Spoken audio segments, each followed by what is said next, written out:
Hey, what's going on, guys, and welcome back to another episode in my Football Manager series. This is episode number 24, and today we are returning with a brand new season as our fourth season in Wales gets underway today. Today I'll show you the pre-season friendlies, so looking to change the dynamics of the team, and also, of course, the transfer special as well.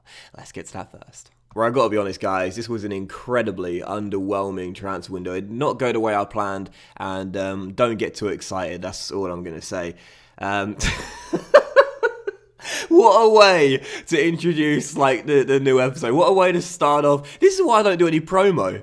This is why I don't do any promo and sponsorship whatsoever. I convince people it's because of my morals and my ethics, but really, I'd just be fucking awful at it. I'd be like, yo guys, check out Coin Farmer Extreme. It's alright, I suppose. You can download it on iPhone. It's not that bad. Can I have my money, please? Dear oh dear. Right, let's start off with the outgoings and the ingoings, and we'll begin with the outgoings as we always do. Now, there were some players that were released come the end of the season. We'll start off with those, some players that left on free transfers. Gary Medine, Nathaniel Mendes-Lang, and also Candeas all left the club on free transfers. And David Silva decided to hang up his boots and retire at the end of the season. Totally found me. He had a good year here, but at 35 years old, due to turn 36 during the season, I'm fine with him retiring, and I don't mind that one bit. And that's it for the released players, but as for the players that were sold or loaned out, we loaned out a young player who we signed called Jay Hackney. I might show you his stats in detail in a moment, I might not, but we signed him for £11,000 from Birmingham, basically, and we loaned him straight out. And as for the players that were sold, some very noteworthy departures too. Now, of course, you know about Tunnicliffe leaving to Reading for £2.4 million, and Joe Bennett going to Norwich for £1.1 million, but also Mopai left. Of course, I think he was our first ever signing in the save. It didn't really work out the way we were hoping, did it? He there for £3.8 million with clauses that could rise to £4.8 million. The captain, Sean Morrison, left the club in the final year of his contract. He's gone for £1.3 million, so there is a new captain here at Cardiff City. And also Marcel Sobotka as well. He left to Crystal Palace for £5.5 million with clauses it could rise to £6.75 million as well. So some noteworthy sales there. Now let's move on to the signings, and again, prepare to be underwhelmed. Not many to get for either, just a few players coming in for Season 4, one of which was this 18-year-old Jay Hackney, who we signed from Birmingham for £11,000. I didn't play a single game at St Andrews, but I have been scouting him for the past year, and his stats aren't great, nothing really jumps out at you, but he could be good in the future. So for now, we'll keep an eye on him at commentary and see how he gets on.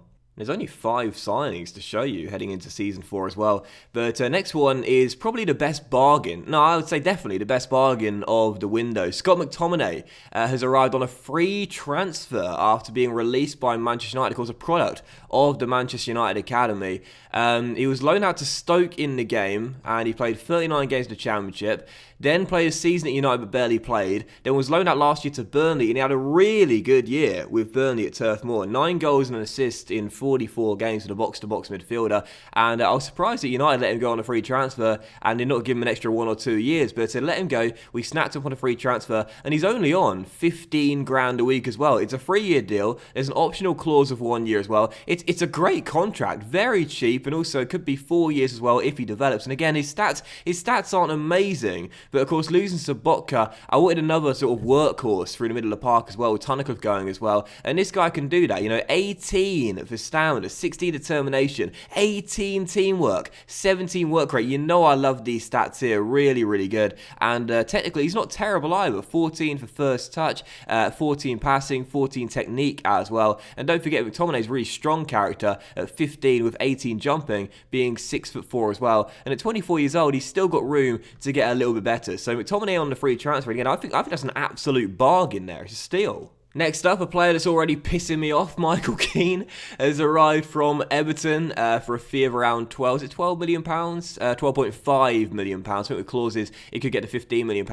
But Michael Keane, of course, like McTominay, a product of the Manchester United Academy, had some loan spells, then joined Burnley on a permanent deal. Of course, Everton a couple of years ago signed for £26 million, and he's done okay there at Goodison Park, but he's not played all of the 38. He's played 2/3 of the games in the past 3 years at Goodison Park. When you look at his injuries as well, that's not been a massive factor in that during the save. So for some reason, he's fallen out of favour with the Toffees, well, a little bit, and we snapped him up for a cut price deal. So Keane is in, he's 28 years old, he turned 29 during the season, but when you look at these red arrows, seriously, he's been here for like a month, and he's already showing signs of decline, despite the fact he's basically in his peak years. Defenders tend to peak in FM around the age of 27 to 32, so that's really annoying. He's on 72 grand a week, it's a 4-year deal, it's a relatively pricey contract, but I wanted to shore up our backline even further after last year conceding many sloppy goals, and hopefully Keane will be able to help us do that. He's got some very good stats. Physically, he's really decent with 15 for strength and 14 for jumping at 6'1". Again, mentally reads the game very, very well with 17 determination, and technically too, pretty good stats here with 15 heading, 14 marking, and 15 tackling as well. So Keane in, another good defender, I'll take it. Come on, Michael, sort it out. Those red arrows. You've been here for like 2 or 3 weeks and you're already showing signs of decline. That's absurd. But anyway, 2 signs to show you, and we'll start off with a character that, well, let's just say Swansea fans won't be pleased, because Ben Davies has signed for the club formerly of Swansea, of course, don't forget, before joining Spurs. He then joined Southampton in the game for £28 million, plus someone else as well. I'm not sure who was included in the deal there, but Southampton got relegated last year, so he snapped on a cut price deal of £13.5 million, and the Swansea fans will not be happy. He's now in a Cardiff shirt, and also Swansea will be playing them this season. If you missed my in-depth special yesterday, Swansea are now in the Premier League, so I can't wait for him to go back to Liberty Stadium. But Davison, of course, after selling Bennett, we were going to look for a new backup left-back for Goncalves, and Davis, what a fantastic signing that is. Really good deal, and at 28 years old, still got a few years before he starts to decline. Physically, he's not the quickest, but he's got good stamina with 16 and 14 natural fitness as well. Mentally, he's very, very good indeed. Some really good stats here to jump out here, such as 18 bravery, 15 determination, 16 work rate, and 15 teamwork as well. And technically too, he's a really good player in that regard. 12 crossing, 13 dribbling, 14 heading, 14 first touch, 14 marking, 14 passing, 15 tackling as well. Really, really good stats all across the board for Ben Davies. And as a backup left back for the young 18-year-old Goncalves, I mean, he's a really safe sort of character, isn't he? So Ben Davies in, and again, the former Swansea player, very excited for him to return to Liberty Stadium. Davies is in, and they give him £13.5 million. That's a really good deal in my opinion. And the fifth and final signing I'll show you with Cardiff is a new club record signing. But again, it's not exactly the most exciting of names, to be honest. I am doing such a bad job of bigging this up, ain't I? But anyway, welcome to Cardiff City Football Club. James Ward-Prowse, the former Southampton man, joins Cardiff after over a decade at St Mary's. And of course, like Davis, he was relegated with the Saints. We snapped him up for a cut price deal, and he came in for £22.5 million. He's now been capped 7 times by England. He's only won 1 cap in real life, but in the game, he's a regular in the England setup, if not always in the team, and he's got some very good stats as well. And I will be honest here, he was my number 1 target heading in to season 4. Now physically, he's got 15 for stamina and 15 for natural fitness, which I really like as well, in a box-to-box midfielder where he'll be playing this season. And mentally as well, he's got some great stats which you know I would love. 17 determination, 14 for teamwork, 16 vision, and 16 work rate as well. Very nice indeed, with 15 leadership too on a 26-year-old. And technically as well, he's got some very nice stats indeed. As we know, WardProwse, I always felt like James Ward-Prowse was like a young David Beckham in his younger years, in the sense that he can play through the middle and on the right-hand side, we know that. And his best asset really is whipping in crosses and his technical ability, and he's got that. 15 corners, 18 crossing, 16 free kicks as well, with 15 technique too. He's also got 15 for passing and 13 for first touch and 10 for dribbling. The dribbling needs improving, but other than that, he's got some really, really good stats here. And it's a box-to-box or on the right-hand side as a backup winger for Jason. If you remember last season when Jason went down, we didn't have a backup right winger, so we were playing Maria there for the run out of form, and of course Maria's a striker, so that was a bit of a makeshift job, if you will. But Ward-Prowse can play on the right-hand side, and he can play through the middle as well, which he'll be playing this season as our starting box-to-box midfielder. So Ward-Prowse in, 22.5 million. Again, I think it's a good deal. I think it's a really good deal. And to us, that's sort of like the theme of this transfer window. He spent £48.5 million on 5 new players. McTominay came in for free. Hackney was only £11,000 as well. 3 players came in, but the deals were really good. They were all under the player's valuation. And I think there were some smart transfer signings, I really do. So £48.5 million spent on 5 players, 40 million raised for selling 6 players at the club as well. And again, a relatively underwhelming transfer window. And you might notice there wasn't a single wonder kid or a single veteran. In the words of Chris Move, is this a fake video? I mean, seriously, this isn't like me. What's going on? Although having said that, there could be 2 veterans signing for the club on free transfers once their deals go through. We'll for contracts to Nasser Chadley, who we had on trial here over the summer, and he's yet to put pen to paper, but we have offered a contract for him. He's got some decent stats as well. He's 32 years old. It'll only be a 1-year deal, and there you go. And also Sami Khedira, who was let go by Juventus in the game as well. Both of these players not physically very good anymore, particularly Khedira, very, very slow indeed, but Sami Khedira's mental stats. I was salivating over these mental stats. Look at this. 15 anticipation, 16 bravery, 16 composure, 18 concentrations, 18 decisions, 16 determination, 17 off the ball, and 20 for positioning and teamwork. Oh, Sammy, sign the 1-year deal I've offered you, please. I absolutely love these stats, even if you'll probably barely play for us this season. So we'll see what happens there. But again, despite there not being massive improvements to the Cardiff team over the summer transfer window, we have improved it a little bit. There have been slight improvements, and again, in an LRTG save, I say this all the time, this isn't like FIFA career mode, where you can get £100 million and just sign Kylian Mbappe of a newly promoted team. No, in FM, it takes a lot longer to progress your team. You've got to be really smart with your transfer business year after year, and that's what we're doing. There weren't really any bargains or too many bargains available this year, so we picked up the best players we could and the best deals we could, and I think we did well. I think we did okay, to be honest. As long as we make slight improvements year after year, that is the most important thing. And that's what we're doing. That's what we're doing. The side we've got now has got a little bit better than last year. And I would definitely say that now we should be targeting a place in the top 10 year in, year out with Cardiff City. So this is the team report right here. Again, the main concern is that once again with our striker role, we're sort of putting all of our faith in Paleo Maria. And, I mean, why not, right? Last year, of course, we won the top scorers in division. He had a great goal-to-game ratio, 17 in 28. But you might have noticed, of course, no Jamie Vardy this year.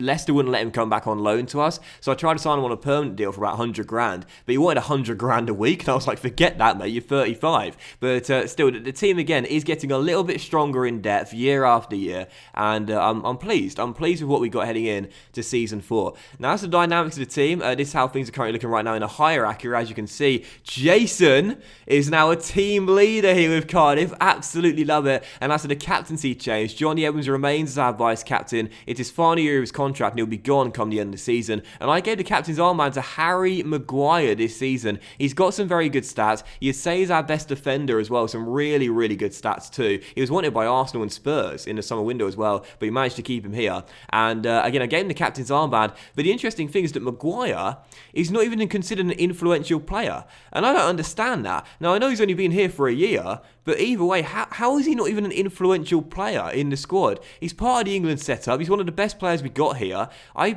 That's weird to me. I don't know why he's still considered just an other player in the hierarchy. But as for the social groups, this is a horrible screen to show you here. We got 4 splits in the social groups. And as I mentioned before, you really ideally want everyone in the core social and no more than 2 splits if possible. We've only got 7 players in our core social group. There are 7 in the secondary social group A, 6 in the group B, and then 2 in the others as well, both players coming from Southampton. This is not good. The team right now is not really gelling together, and it's a bit of a concern that right now everyone's sort of all over the place in terms of their friendships. Now, as for pre-season, you can see we won every single one of our friendlies except for one where we were beaten by Arsenal in Aaron Ramsey's testimonial game there, which was pretty interesting indeed. And of course, we smashed the Cardiff Corries in the annual traditional every single season, a week before the new Premier League campaign gets going, smashing on league side by a few goals to get the testosterone flowing game, as I always say. And there you go, that's pre-season for you. And also as well, you might notice there is no European football heading into season 4. Of course, last season we finished in 7th place, and traditionally 5th, 6th and 7th would give you European football, but due to Bournemouth winning the Carabao Cup last year, it was really weird because I don't know if it was a glitch or a bug, but we saw that we had the blue highlight on for Cardiff in 7th place, and then eventually if you watched the in-depth special yesterday, we had the EC next to our names as well, but that was eventually taken off of us, and rightfully so, correctly so. The game is right. We do not qualify for the Europa League. I don't know why it told us we did, and we got some emails and inbox saying we qualified, because we know we hadn't. It was just a game sort of teasing us, really. And yeah, there's no European football this year, but that's fair enough. We sort of expected that. And there you go. So is there anything else I want to show you? I suppose the competition's overview for the new season as well. As you can see, we're supposed to finish the 4th round of the Carabao Cup, the 5th round in the FA Cup, but in the board expectations now for the Premier League, they're not messing around now. After the progress we've shown in the first 3 years, they're expecting us to keep it going. We've got to finish in the top half now, but that is now my minimum aim. The team we've got is good enough to finish in the top half year after year, and to me, I've always found like the Premier League is sort of like split into like 3 different league tables. You've got the top 6, and that is traditionally, or well, it really isn't in the game, at least from my experience, Arsenal, United, City, Chelsea, Liverpool, Spurs. That's the top 6. We're not good enough to break into that first league table yet, and then there's a table between like 7th to 14th or 15th place around here. That's like the mid-league table, if you will, and then there's sort of like the bottom, the 3rd league table, between like 14th or 15th to 20th place. Those 3 splits there are the 3 league tables, and we want to be top of the 2nd league table, if this makes sense. I want us to be around 7th or 8th place every single season from here on out until we're good enough to battle for the big boys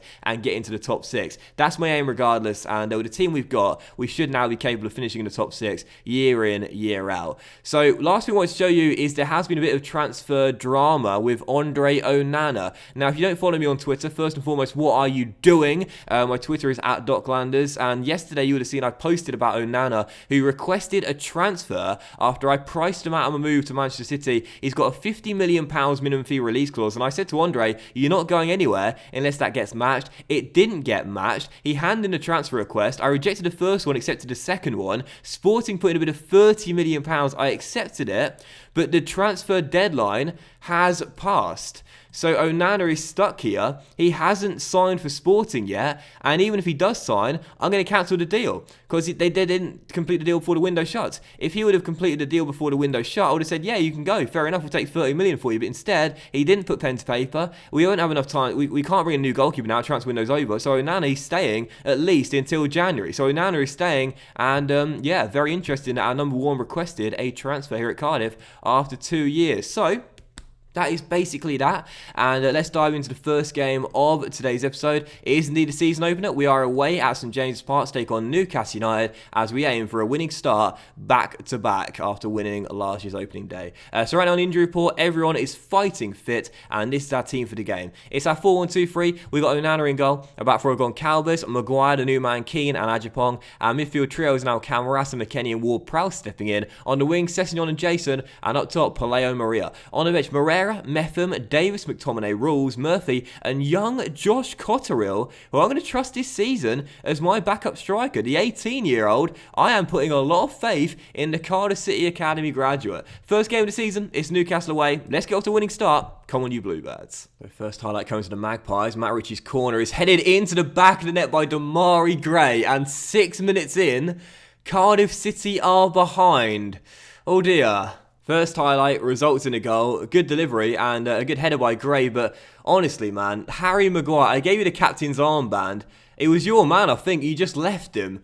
1-0, and honestly, we bring in Michael Keane. I've said this before, why are we so bad at defending set pieces? We are so fragile for a team that's got height and got strength as well. It's not good enough. And now a throw for Newcastle as well, as Gray flicks on, and oh, it's off the bar, and Goncalves gets it away.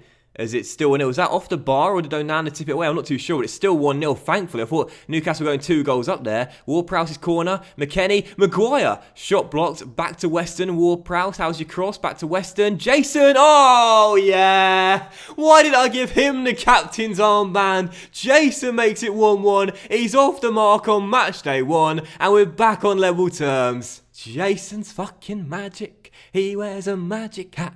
And when he saw Cardiff, he said, I fancy that. Jason would finish 1-1 and back on level terms. You just know you can rely on him, don't you? You just know you can rely on our number 15. You know, interestingly enough, there was interest in the summer from, I think it was Fulham, and I think it might have been Leicester as well. And also now there's interest from AC Milan wanting to take him to the San Siro. But Jason is going absolutely nowhere. They could bid £50 million and I would still say no. So what the brain going to say to the boys here, here, you've been unlucky so far. We've had 10 shots, and we've had more of the ball as well. We just haven't taken our chances. So I'll individually criticise the team as well. Still tied at 1-1 now. Let's see if we can turn this game on its head and get in front. Come on, you Bluebirds. Let's go. Who am I kidding? £50 million. It could be £100 million. I'm not letting Jason go.